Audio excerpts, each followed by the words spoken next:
All right, guys, we're on Joshua, the second chapter, Joshua 2. And Joshua, the son of Nun, set out of Shittim 2 men to spy secretly. It doesn't say under God's command, but Joshua sent 2 men out to spy secretly. Go view the land, even Jericho, so that they're spying Jericho. And they went and came into a harlot's house named Rahab. Yes, we're finally getting to some interesting stories right here. So two men of Israel, they were sent by Joshua to go spy out, to go view a land in Jericho. And they went and came into a harlot's house, a prostitute, some sort of scarlet woman, some woman who was known in the town as a woman to avoid, maybe a prostitute, maybe her name is Rahab. Beautiful, man, and lodged there. So they went and they lodged there, and it was told the king of Jericho, saying, Behold, there came men in hither tonight of the children of Israel to search out the country. So the king got wind, or somebody got wind of these people. So Israel's kind of known a little bit. They're kind of known. And so, because these people, behold, there came men hither tonight of the children of Israel to search out the country. And the king of Jericho sent unto Rahab, saying, Bring forth the men that are come to thee, which are entered into thy house, for they be come to search out all the country. And the woman took the 2 men and hid them, and said thus, There came men unto me, but I wished not whence they were. And it came to pass about the time of shutting of the gate, when it was dark, that the men went out. Whither the men went, I wot not. Like I don't know. Pursue after them quickly, for ye shall overtake them. But she had brought them up to the roof of the house,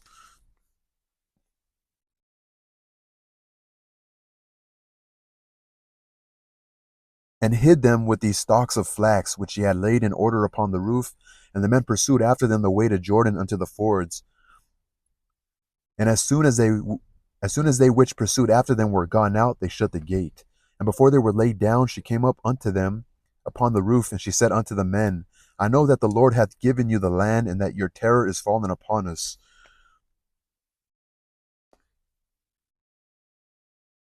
and that all the inhabitants of the land faint because of you. For we have heard how the Lord dried up the water of the Red Sea for you. So if we're questioning whether this is real or not, it would seem realistic that the word would get out, right? That people would speak about such a miracle. For we have heard how the Lord dried up the water of the Red Sea for you when you came out of Egypt, and what you did unto the 2 kings of the Amorites that were on the other side of Jordan. Remember, these kings were giants, Og and Bashan. I think it was Bashan. I could flip a page or two and go find out, but we'll keep going. So yes, Sihon and Og. Sihon, Sihon, and Og, remember? Whom ye utterly destroyed. And as soon as we had heard these things, our hearts did melt, neither did there remain any more courage in any man because of you. For the Lord your God, he is God in heaven above, and in earth beneath. Now therefore I pray you, swear unto me by the Lord, since I have shown you kindness, that ye will also show kindness unto my father's house. So I pray you, swear unto me by the Lord, since I have shown you kindness, that ye will also show kindness unto my father's house. And give me a true token, and that ye will save alive my father and my mother and my brethren and my sisters and all that they have, and deliver our lives from death. And the men answered her, Our life for yours, if ye utter not this our business. They're making an agreement, which is a little funny, right? Like, okay, keep your agreement, and then we'll remember you, Our life for yours, if ye utter not this our business. And it shall be, when the Lord hath given us the land, that we will deal kindly and truly with thee. Then she let them down by a cord through the window, for her house was upon the town wall, and she dwelt upon the wall.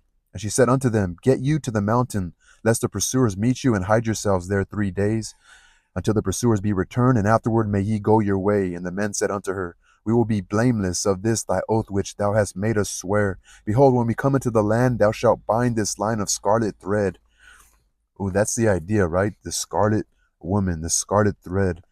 And the men said unto her, We will be blameless of this thy oath, which thou hast made us swear. Behold, when we come into the land, thou shalt bind this line of scarlet. Thou shalt bind this line of scarlet thread in the window which thou didst let us down by. It's similar to the Passover, how you had with the sacrifice of your animal with that blood to mark over your door. So when God came with the deadly plague over Egypt, he knew which house to pass over, hence the word. So, and thou shalt bring thy father and thy mother and thy brethren and all thy father's household home unto thee. And it shall be that whosoever shall go out of the doors of thy house into the street, his blood shall be upon his head, and we will be guiltless. And whosoever shall be with thee in the house, his blood shall be on our head, if any hand be upon him. And if thou utter this our business, then we will be quit of thy oath, which thou hast made us to swear. I just find that a little funny. She said, according into your words, so be it. And she sent them away, and they departed, and she bound the scarlet line in the window. And they went and came unto the mountain and abode there 3 days, until the pursuers were returned, and the pursuers sought them throughout all the way, but found them not. So the two men returned and descended from the mountain and passed over and came to Joshua, the son of Nun. So they went back to the tribe of Israel and told him all the things that befell them.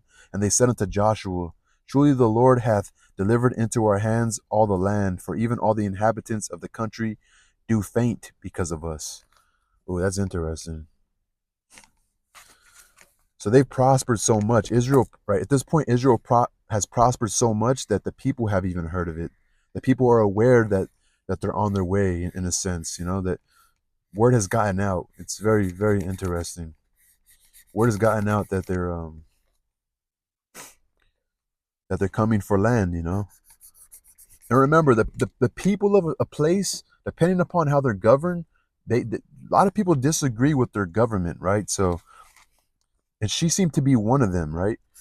Either that or she was just smart and she made a good deal. Like, hey, I'm helping you. So, and I know you guys are coming. I know that's why you're here, to spy us out.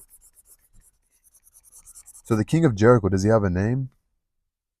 No, he doesn't. Just king of Jericho. And what does he say? Bring forth the men that are come to thee, which are entered into thy house, for they be come to search out all the country. But the woman said no, like, no, go get them. They left. So she lied. She lied for them.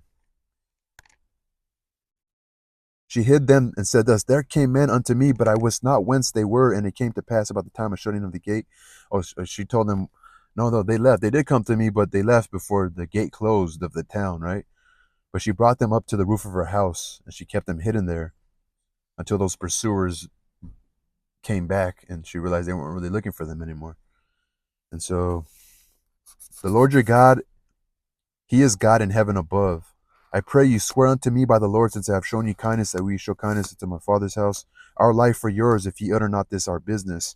Thou shalt bind this line of scarlet thread in the window which thou didst let us down. She bound the scarlet line in the window.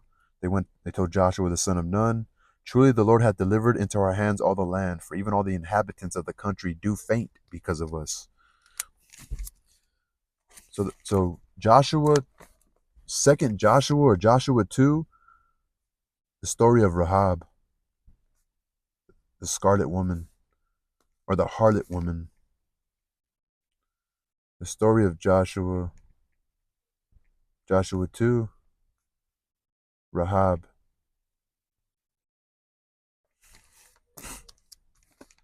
Rahab,